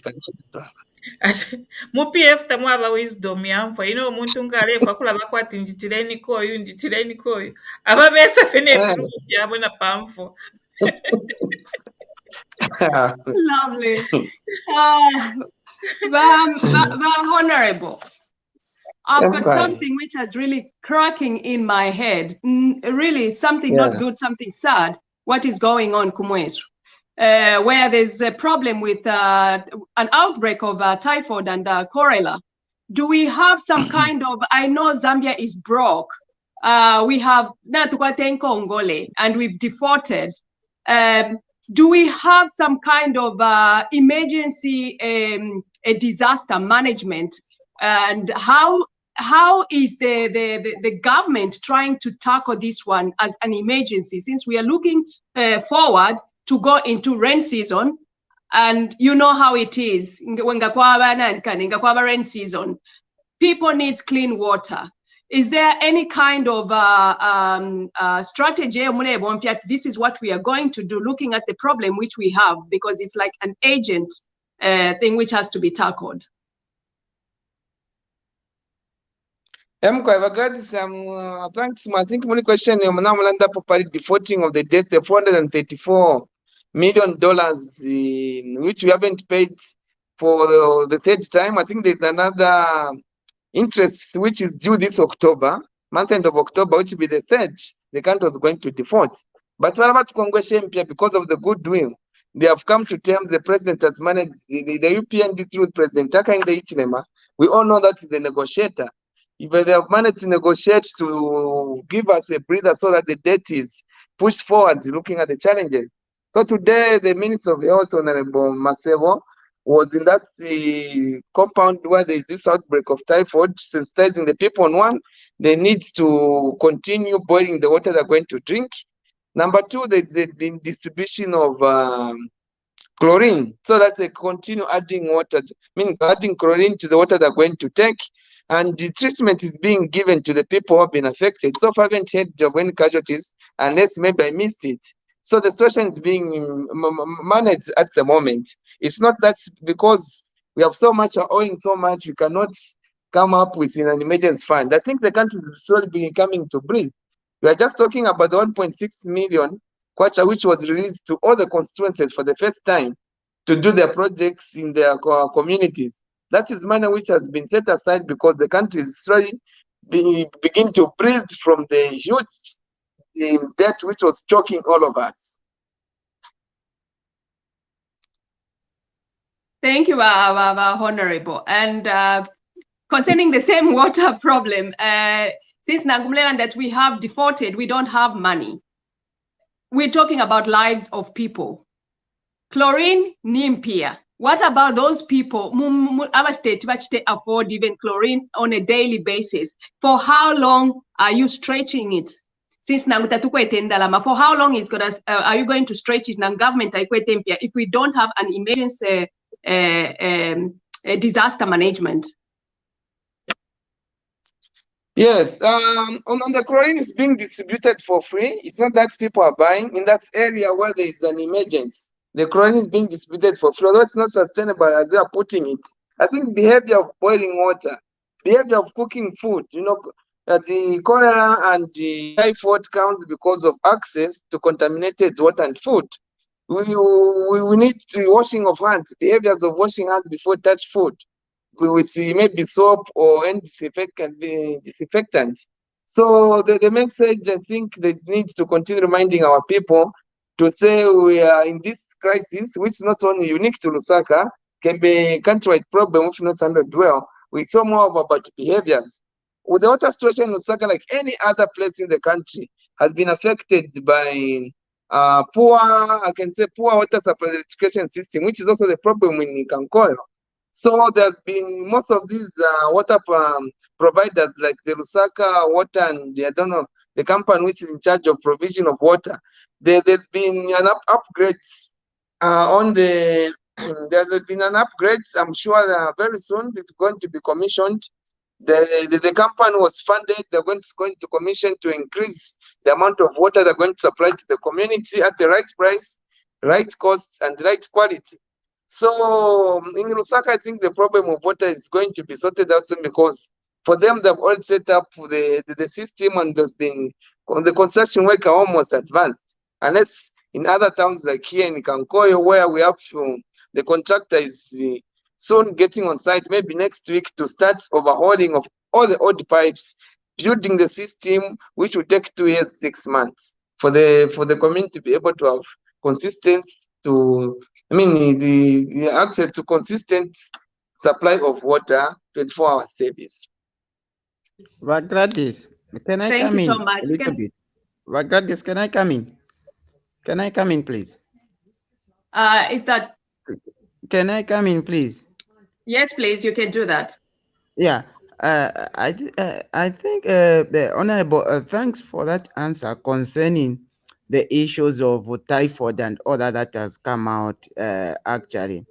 And if you see, when this thing started under the time of the PF, when I was the president for Pharmaceutical Society, I wrote to then the Minister for Health, who was Chitaruchi Ufia, and I wrote to him to say, we have manpower in different government institutions that can help out in terms of making chlorine for members of the public, for them at least to be getting from the hospitals just by the government just buying the chlorine crystals. But by then, because the PF government was a corrupt government, they couldn't get such an idea, because all the cost that we did, we discovered that it will be more cheaper and effective and affordable to the government than them buying from these private companies that today are pretending like they are donating. Well, they are trying to promote their brands of the chlorine that they make themselves so that people can go buy that type of chlorine.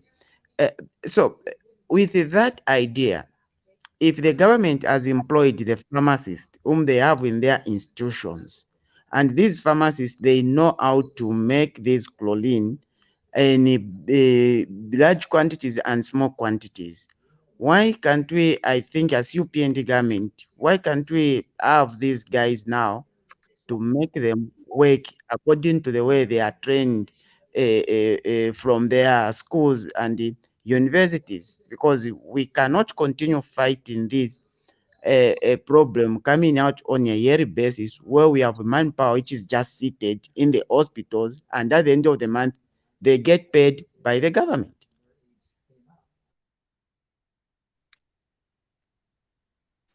Thank you so much, Jerome. Beauty. Beauty, can you kindly mute yourself if you have anything to ask the Honorable? Yes, Gladys. Hi. Good evening, Honorable. I just want to, say something here about what I've, observed with Jerome. But Honorable, no matter whatever you do, can you please think about that gentleman? This gentleman's heart is all about Zambia, believe it or not. From the time I've met Jerome, all he speaks, he's so passionate about the people of Zambia, and you know what he's done. So when you're in those meetings, in your parliament, think about that gentleman. I think that's my contribution. Thank you. Thank you too. Thank you so much, Beauty. And I'm going to, just like I said, that we try to differentiate ourselves from other platforms and also give a platform to our viewers. So I'm going to read one of the questions again from our YouTube viewers, from Meg Cubs. She says, has UPND touched on abuse? This is to Honorable Mabeta. Has UPND touched on abuse of Zambian factory workers by some Chinese investors that we saw last year? They talked about how they will address this. And what is your take on that one, Mabeta? Yeah, I think I saw the Copper Belt Minister moved in one of the. I saw the Copper Belt Minister moved in one of the plants where the Zambians have been complaining. Honorable Matambo. I also saw the Lopla Province Minister some few days ago. He was also visited the plant where he found the Zambians who have been abused. But what we can encourage is the people shouldn't wait for politicians to get involved to sort out their labor issues. We have a labor office. In the past, the labor office was toothless because politicians were eating with the employers. But this time, we've kept our hands clean. We don't want to be compromised. So when you have an issue, please don't hesitate.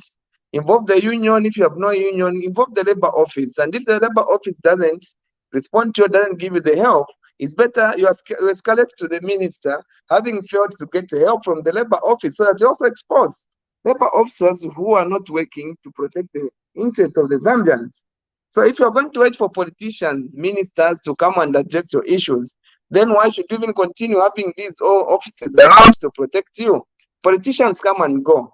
Let's invest in the system. If you have wrong people in the systems which needs to work for you, why not remove them? So don't wait for the politician to come and attend to your issue. Please go to the labor office or involve your unions.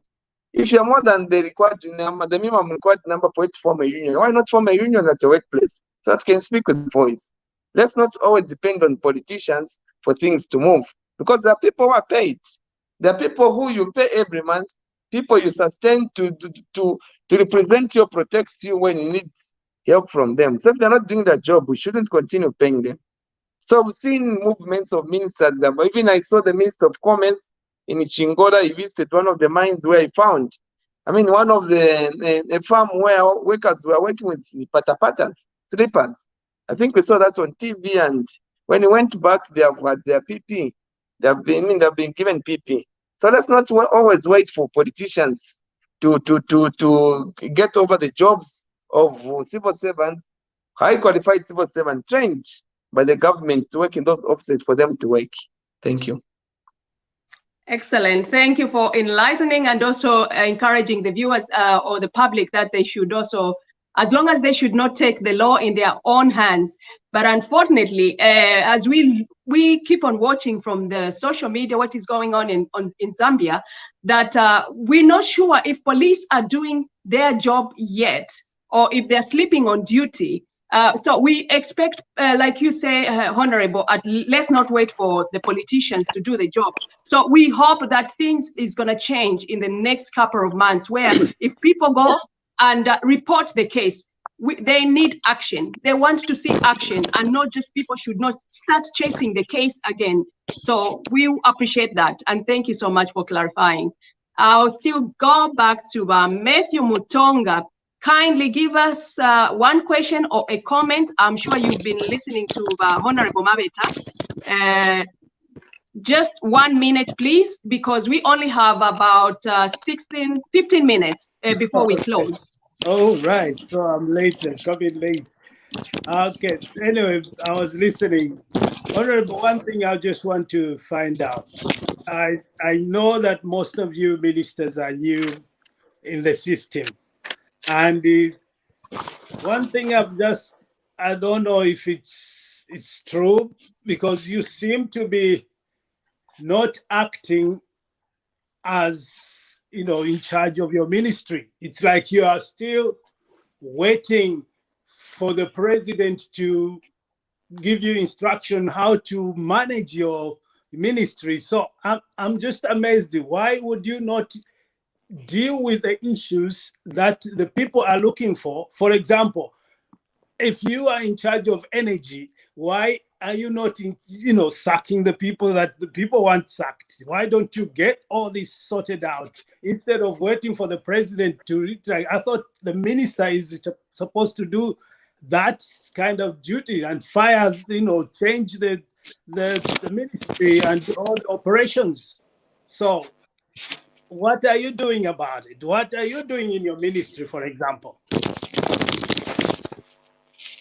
I think we have a mix-up here. I met you, Tonga. Thank you for the question, but I'm not a minister. I'm not a minister. I'm a member of parliament. Oh, you're a member of parliament. You're not a minister, but okay, yes. take it for your answer for your ministers. No, unfortunately, I think I can't wear shoes which are bigger than my foot size. I will stick to my lane of just being a member of parliament. Yeah, sure. I hope you'll be promoted to a minister one of these days, because you seem to know, to be so eloquent and to answer most of the questions that are fired at you, which is to do with the government issues. So thank you, Mama. Thank you, Mama Tonga. But Wiseman, sorry, before I come to you, Wiseman, Luis, can I kindly have a question? One question and 1 minute, please, so that I can get back to other people to ask a question. Kindly, one question, 1 minute, if you can. Okay, thank you very much. I just wanted to more or less respond and ask a question to the Honorable regarding abuse by some Chinese investors. He mentioned that we shouldn't completely depend on government. We can go to the union for help. But if we recall, the reason we found out about the Chinese abuse where factory workers were locked in was because there was a whistleblower. And that in itself was a violation of workers' rights when it actually took place. So we still had a Ministry of Labor under PF government. So in such a situation, how would you respond to the question that people would ask, how will the Labor Office be different under UPND? We know it wasn't good under PF because people were violated.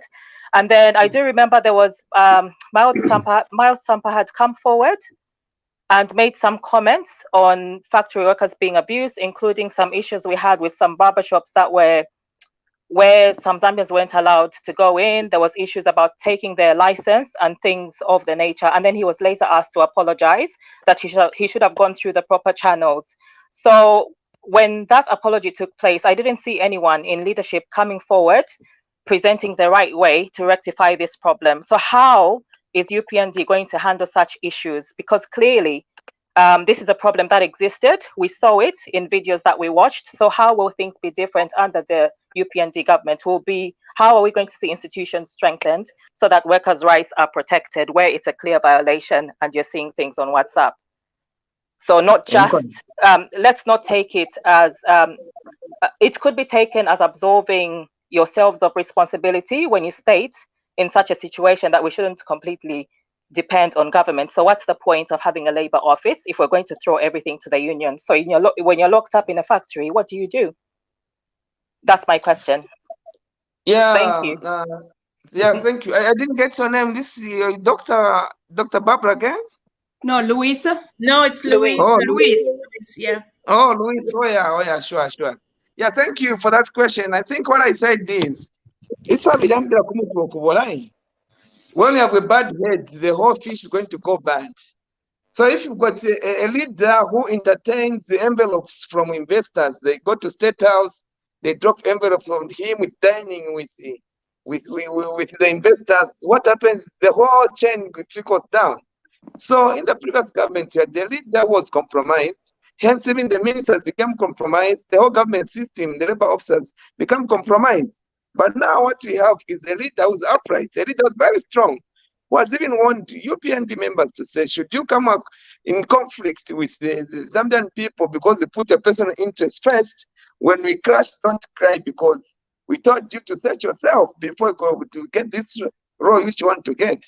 So the president has been very, very clear and categorical on the issue of being compromised as a government, as a person employed in public office. So what I was advising is, we have the labor office being paid by the Zambian people through taxpayers' money. If you have an issue at place of work, if you can't form a union, go to the labor office. If the labor office cannot help you, escalate to the permanent secretary. If the permanent secretary cannot help you, then come to the minister, so that by the time we are involving the politicians, we understand where the problem is coming from. Why haven't you been able to attend to this problem? It's a genuine issue. There's an abuse and there's evidence, but you failed to work. That's what going to help us to even eliminate those who are compromised but that in the system.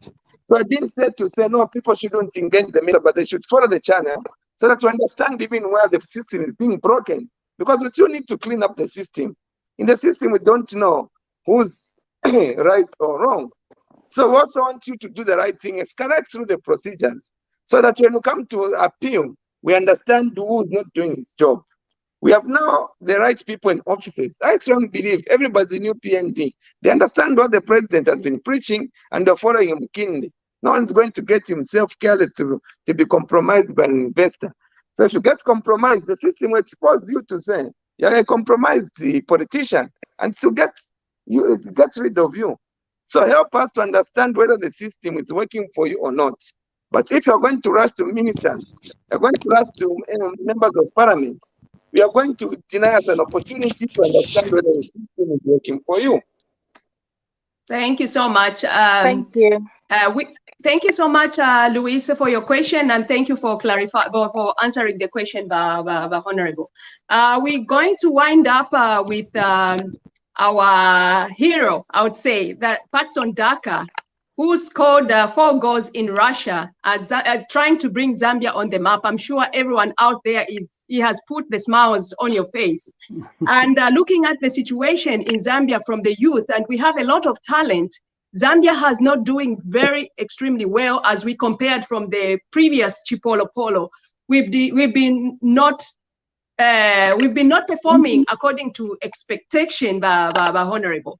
Have you, by any chance, looked at talent of the youth in terms of sports, like Patson has done today, where he scored 4 goals? How are you going to improve the sport? Kindly, just briefly, we only have about 8 minutes, if you can comment on that one, whilst I go back to Bamkelava, because I know that he's also probably a sport fan, and also the rest of my group. What's your comment on that one? Yeah, glad to say.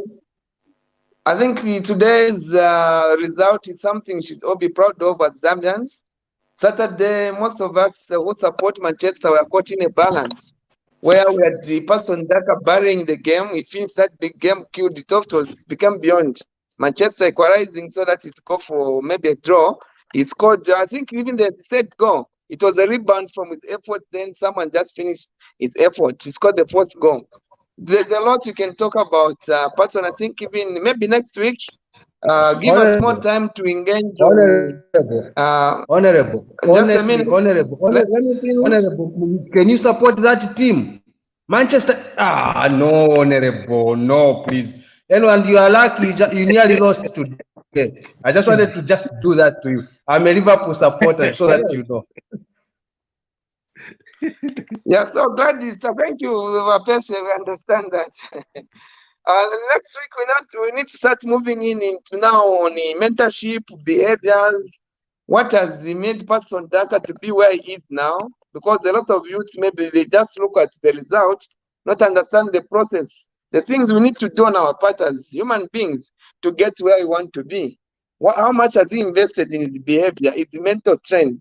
Look at Patson Daka whenever he's given an interview. the humility in that boy, you know, the focusedness, the ability to get attention. Look at the way the team has accepted him. We've just been there less than 3 months in that team, but you can see that the people's person, the team manager, the way they treat him, the supporters, the boys, those Bakatorela Babola, you know, how much they just glorifying the boy, is still settling down. But because of his attitude, he's attracted attention from the people around him. That's something we need to start now building our people, especially the youth, to start looking at life in a positive way. So maybe next week when we have this session, let's look at sports and entrepreneurship. I'm a sportsman, you know that I'm a sportsman. We can learn certain things from sports to build it makes the two of us, Honorable. I mean, we're running out of time, Honorable. I think we should consider the sports. I'll be very happy to be part of it because I'm a sports person. I also play football. Don't forget that. Mkelabai, do you have any comment? Because I know I didn't give you so much time. We have 4 minutes. If you can just before we close. Okay. Gladys, thank you so much. Namulanda, we know. But Honorable, let me just talk on sports because I don't want to go back.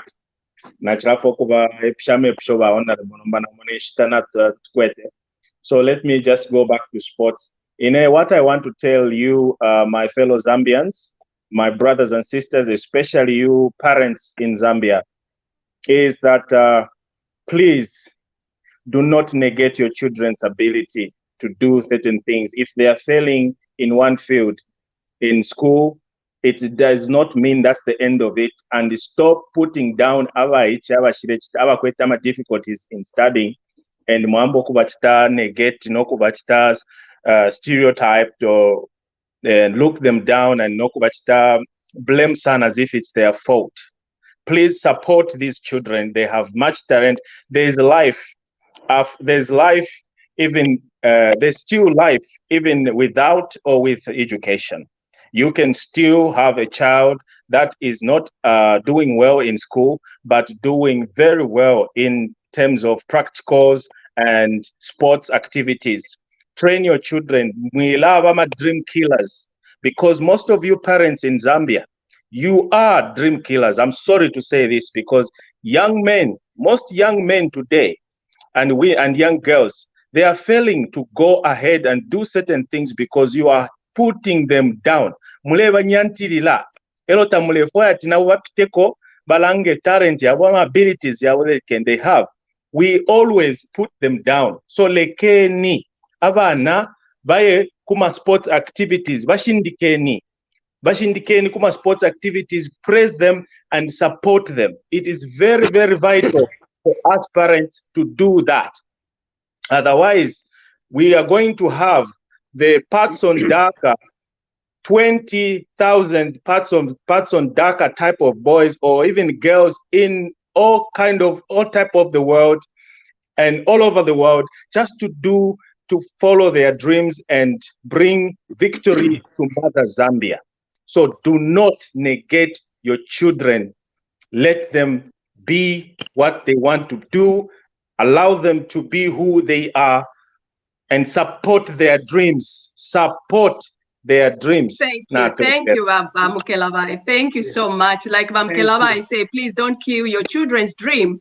Support them because school is not for everybody. At least God has given us talent. So please embrace them. It could be football, it could be basketball, anything they like to do. Please embrace them. This has been TVBAKWETU. You've been watching us from all parts of the world, all the corners of the world. We are here as a volunteer and fighting for one cause. Kindly support TVBAKWETU and send us stars and subscribe both on YouTube and also on Facebook. Send us the gift and support TVBAKWETU. We are one family, one love. Thank you and good night. Thank you. Okay.